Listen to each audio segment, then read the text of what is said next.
Fala galera, beleza? Sejam bem-vindos aí a mais um vídeo no nosso canal. No vídeo de hoje a gente vai trocar uma ideia a respeito do Becri11. Vamos conversar um pouquinho sobre esse fundo, ver como é que tá. Fizeram algumas mudanças aí no relatório, eu achei bem interessante. É aquela coisa, né, pessoal? O fundo sofreu todo aquele risco de takeover, a gestão perdeu o fundo e tal, e aí os caras começam a se mexer. Eu acho que nós, cotistas, tem que tirar aí o lado bom das coisas, né?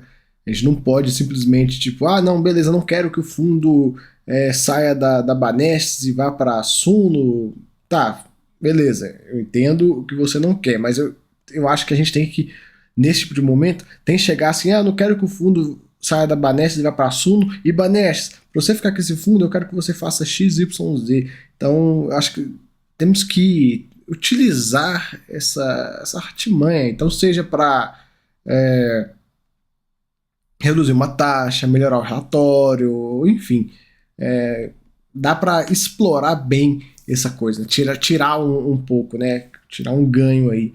Então, quem sabe, né, pessoal? Quem sabe aí os cotistas começam a acordar um pouco mais, porque eu vejo, né, que pelo menos nesse caso foi um caso bem emblemático, galera toda em grupo falando e tal, não sei o que, tô com a Banestes, não sei o que, pô, legal, é o direito de cada um. Mas você que gosta do fundo, gosta da gestão, eu acho que nos momentos como esse, se você tiver outro fundo em carteira e você for tipo, não quero, tô com a gestão, não sei o que, parará, beleza. Mas não esqueça de aproveitar e olhar o fundo e falar, cara, o que eu posso melhorar? O que eu posso pedir para eles melhorarem aqui? Ah, tem uma taxa aqui de administração. Ah, tem uma taxa de performance.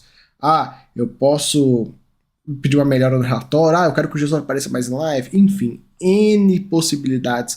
Então eu acho que em vez de só simplesmente defender a atual gestão, isso não é nesse caso, mas qualquer fundo. A gente tem que, além de defender o produto que a gente gosta, a gente tem que cobrar também, porque é a hora, é a hora. A gente não tem momento melhor do que o momento de takeover, o momento de estresse, de chegar nos caras e falar, cara, ó, baixa essa taxa aí, que senão eu vou tocar pra outra gestora, ó, dá um jeito aí, vamos lá. Tira a taxa de performance, ó, melhora esse relatório, ó, gestor, começa a aparecer mais em live. Enfim, usar o momento a nosso favor, beleza? Vamos lá. O fundo é o Banestes gestor aí, a Banestes da TVM, o administrador BR Trust, taxa de administração 1%, patrimônio de 600 milhões de reais, fundo médio aí, tamanho médio, né? Entregou nesse último mês 1,35, a gente vai conversar um pouco sobre o rendimento dele já já. Os últimos rendimentos dele, neste ano, a gente vê que foram rendimentos bem vultosos, né? Sempre mantendo acima de 1,20, nos últimos 2 meses pagando 1,45, 1,47. Tem um ponto sobre ele, depois a gente volta na carteira dele. Tem um ponto sobre a distribuição dele que eu quero comentar com vocês, que é o seguinte: que do valor distribuído, 48% representa correção monetária e 52% representa juros. E aí o gestor traz um ponto interessantíssimo a respeito da deflação. Ele fala o seguinte, que 60% da carteira possui exposição a efeitos de deflação. Entretanto, como mitigador desse efeito, para cálculo do rendimento mensal, aplica-se a média móvel dos últimos 12 meses de inflação, ou seja, o efeito do índice negativo em determinado mês é diluído da aplicação dessa média móvel, suavizando o impacto. Isso é uma coisa que está na apuração contábil do administrador desse fundo. E aí tem um ponto que é interessante, porque a gente vai ter aí, tudo indica já garantido 2 meses de inflação, possivelmente setembro, vamos ver como é que vai ser, mas talvez setembro também. Então já tem 3 meses de deflação que não vai causar um impacto brutal nesse fundo. Um ponto que pode vir a acontecer daqui a um ano, lá na frente, vai ser quando esse fundo, isso se a inflação ficar controlada dentro desse um ano, também tem isso, mas vamos imaginar um cenário de inflação controlada dentro desse um ano. Daqui a 12 meses, aí a renda vai vir um negócio não muito legal, porque a gente vai ter nesse cálculo, né, dos últimos 12 meses, 3 meses de deflação e 9 meses de inflação bem baixinha. Então a gente vai acompanhando. Claro que esse tipo de apuração, no momento de saída de uma inflação alta para uma inflação mais controlada, o rendimento vai ter uma queda mais tardia. Você vai ver o rendimento, tipo, deixa eu voltar aqui nos rendimentos. Você vai ver os rendimentos começando a vir, tipo, exemplo teórico, viu, pessoal? Tipo, 1,35, 1,30, 1,25, 1,20, 1,15, entendeu? A queda vai ser um pouco mais devagar, não vai ser aquela queda assim, tipo, igual vai acontecer nos fundos por exemplo, fundo da Quiné e tal, que em um mês eu vou pagar uma porrada, no outro mês eu vou pagar uma mixaria. Enfim, vai ser algo meio que, digamos assim, suavizado, né? Interessante. Um pouco da carteira, vamos voltar no comentário, depois eu subo, né? Acho mais interessante a gente comentar. No mês agora, eles reduziram a posição do CNFF 62%. Eles querem fechar essa posição, né? Depois que aconteceu aquela questão da troca da gestão para Suno e tal, aquela assembleia que não foi para frente e tal, o gestor pegou e vamos vender isso aqui, vamos se livrar desse SNFF e tal. É quase que uma birra, claro, dá para entender, mas enfim. Eu acho que ele deveria fazer isso com todos os fundos imobiliários dele. Por sinal, são esses aqui que a gente vê aqui, ó. Deva, HCTR, Versalhes, SNFF. A alocação essa que, não entrando no mérito se o fundo, se Deva é bom, HCTR é bom, Versalhes é bom, isso aí não importa nesse momento. Mas, se você pegar a carteira desse cara, é basicamente a mesma carteira. Eu já fiz isso tudo no canal. Lá nos primórdios do canal, não precisa fazer outro. Lá nos primórdios do canal, a gente viu que, por exemplo, Deva tem uma carteira aí que ele divide, né, operações que são operações iguais ao HCTR em 50%. Então, quando você compra Deva, é como se você estivesse comprando 50%. HCTR, porque são os mesmos CRIs. Versalhes, então, tem uma correlação de algo de 80%. Então, no final, você tem 3 posições de fundos imobiliários, que é como se fosse um só. Então, eu não vejo muito sentido em ter esses 3 caras juntos, assim, da forma que ele está colocado aqui, né? Mas, enfim, é um ponto que, quando eu vejo essa insatisfação do gestor a respeito do SNFF, eu acho que, para não ficar algo como se fosse assim, uma birra de fato, né? Tipo, não queremos porque a gente acredita usar esse momento para utilizarmos recursos em outras oportunidades de investimento. Tá. E ele até coloca, ó, observando essas movimentações do mercado, reduzindo as posições de cotas de fundo imobiliário, substituindo pelos ativos de CRI. Tá. Super certo esse movimento. Como eu já falo várias vezes, fundo de CRI tem que ter CRI, não tem que ter fundo imobiliário dele. Então não reduza somente a SNFF, reduza tudo. Claro, não dá para ele vender HCTR, DEPA, Versalhes esses preços, mas, cara, é um ponto. Já como está reduzindo um fundo por causa da estratégia, também utilize esse momento. E lembrando, essa questão do SNFF, dessa venda, já tem um tempo aí que tá rolando isso. Deve ter uns 3 ou 4 meses, não me lembro exatamente. Então, teve tempo aí pro gestor vender os outros players também lá que eu comentei. Nem entrando no mérito se são bons ou são ruins, mas se você tá usando uma estratégia para fazer isso, que faça com todos e limpe sua carteira de uma vez, né? Tenho certeza aí que o cotista do Becri não quer esses caras, esses fundos na carteira dele. Tenho certeza. Até o SNFF, o cara que é cotista de fundo de CRI, não quer um FOF dentro do fundo dele. Não quer o Versalhes, não quer KCDR, não quer DEVA, não quer. Ele quer o quê? Ele quer isso aqui, ó. CRI, CRI, CRI, CRI. Pois é. Vamos seguindo. Ele coloca uma venda que teve do CRI Mauá, pegaram R$1 milhão para comprar novos ativos. Ele comenta sobre o Chris Canix, quem viu aquele vídeo, eu gravei já sobre o Chris Canix, dei a notícia lá que teve o investimento antecipado. E ele traz uma atualização que chama muito tempo. Aí esse aqui é um ponto que é legal, pessoal, que eu falo do momento do takeover. Quando o Chris Canix deu problema, o gestor mencionou e depois não falou mais nada e ficou alguns bons meses sem falar nada. Aí quem lembra, no momento do takeover, quando a gente teve no mesmo dia a live aqui no canal com o pessoal da Suno, o Thiago Reis e a Amanda, para falar sobre qual era a proposta deles caso viessem a assumir esse fundo, e logo depois teve a live lá no canal do Diogo com o gestor do Becri. Qual que é o ponto que eu acho interessante nesse momento? Na minha live, eu comentei que falei, eu quero saber, perguntei para eles, que eu queria saber deles se eles iam trazer uma atualização do Chris Canix, porque esse CRI deu problema, teve lá o investimento antecipado, e nada se fala mais dele no relatório, como é que tá essa história e tudo mais. Beleza, falei, fiz um comentário, chegou na live com o gestor, teve um mas muita gente colocando, pô, e o Chris Canix deu problema, não tô nem sabendo, como assim o Chris deu default e vocês não falaram nada? Só que eles tinham falado, só que tinha muito, tipo, sabe, 6 meses que eles tinham falado sobre o assunto, sei lá, tinha tempo que não aparecia no relatório. E aí o pessoal começou a pressionar, apareceu um monte de comentário, eu tava assistindo um monte de comentário, Scanix, ó, o Lucas Fi falou que o Scanix deu problema, não sei o que, é verdade, só que tava no relatório. Galera, nada, até um ponto, nada que eu falo aqui no canal é invenção da minha cabeça.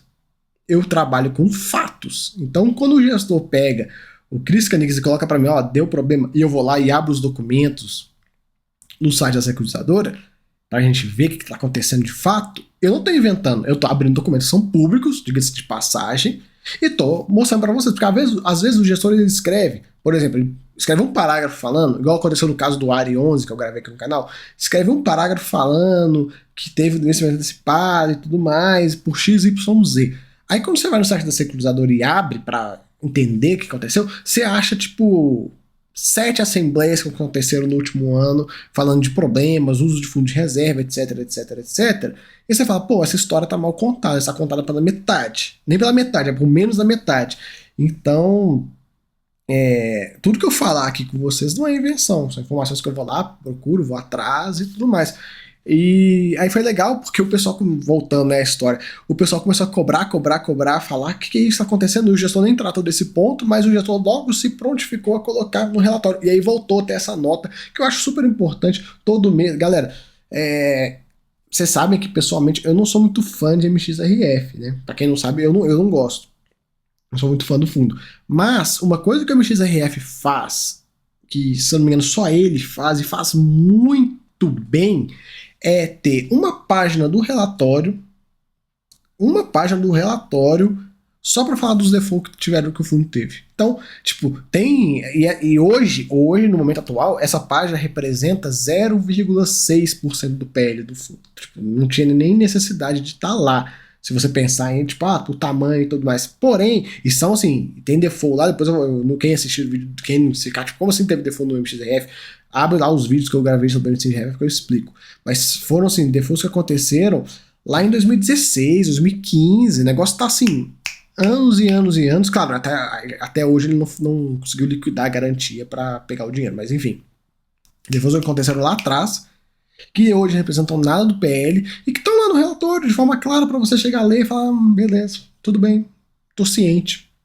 Então, na minha visão, todo fundo de CRI, já falei isso, todo fundo de CRI deveria ter uma página com os defaults atuais, os problemas atuais, com o histórico, porque a gente tem que ver o histórico pra gente saber, porque quer fazer uma comparação? Por que fundo de tijolo, se você abrir o relatório, você tem o gráfico de vacância de quase um ano para trás?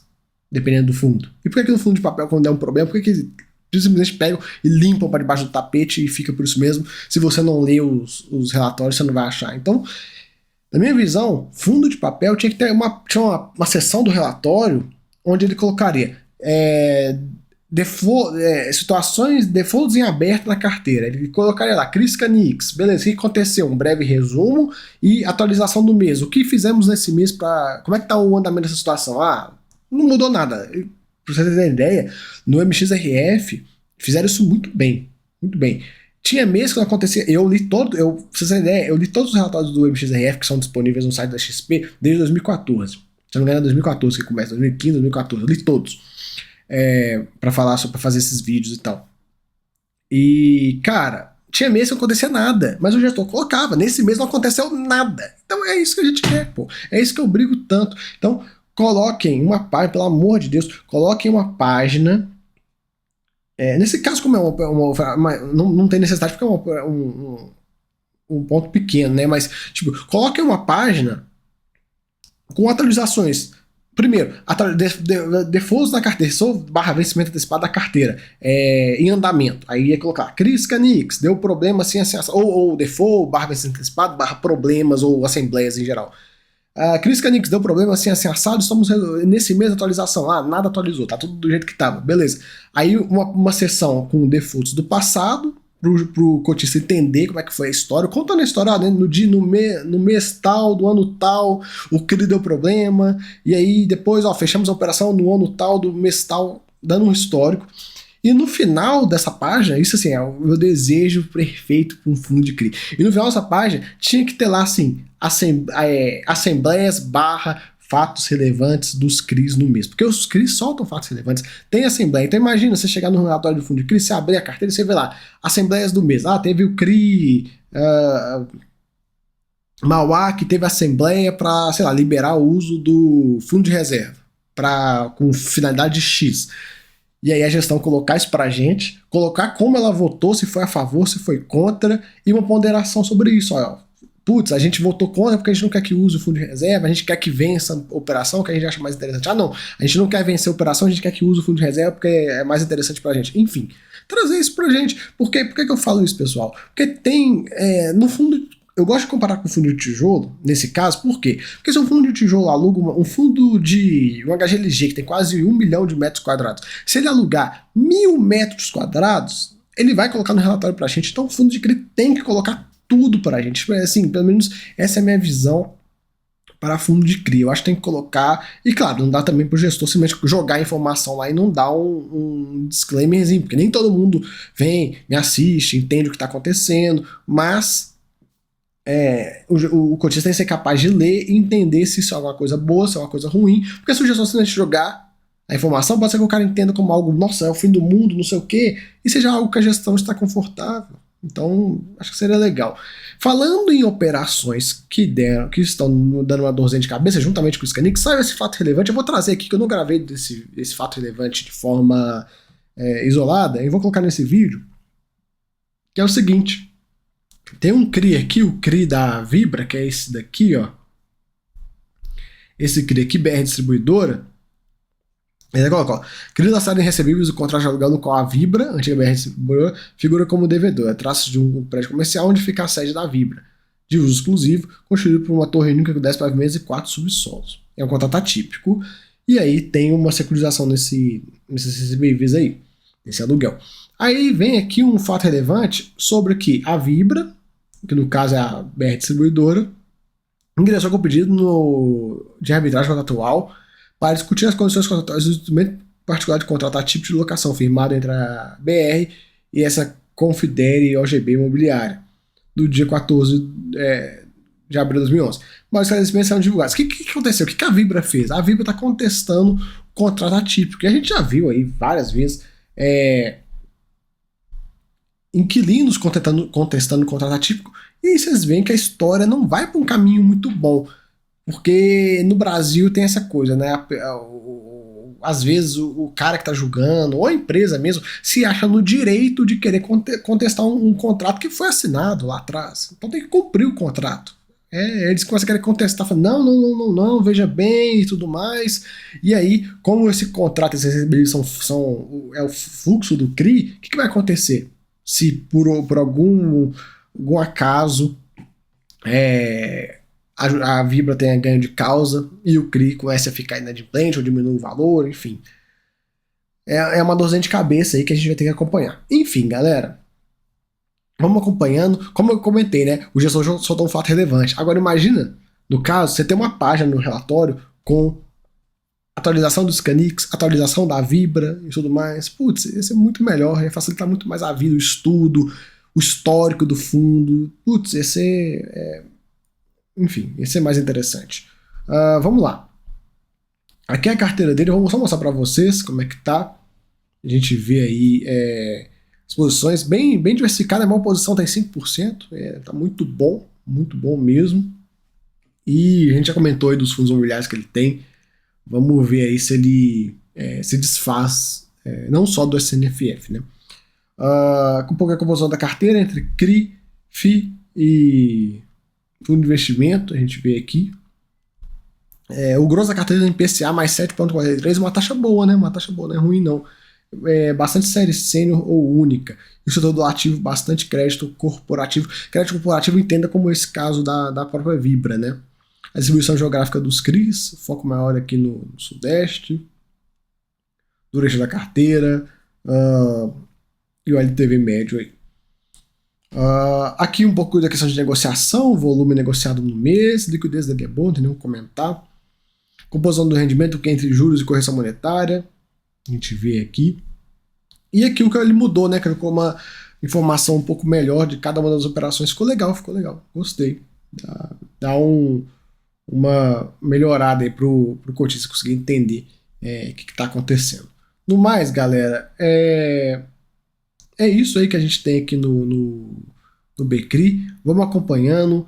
Qualquer novidade eu trago para vocês, principalmente essa questão da Vibra, né? Vamos acompanhar como é que essa situação vai evoluir.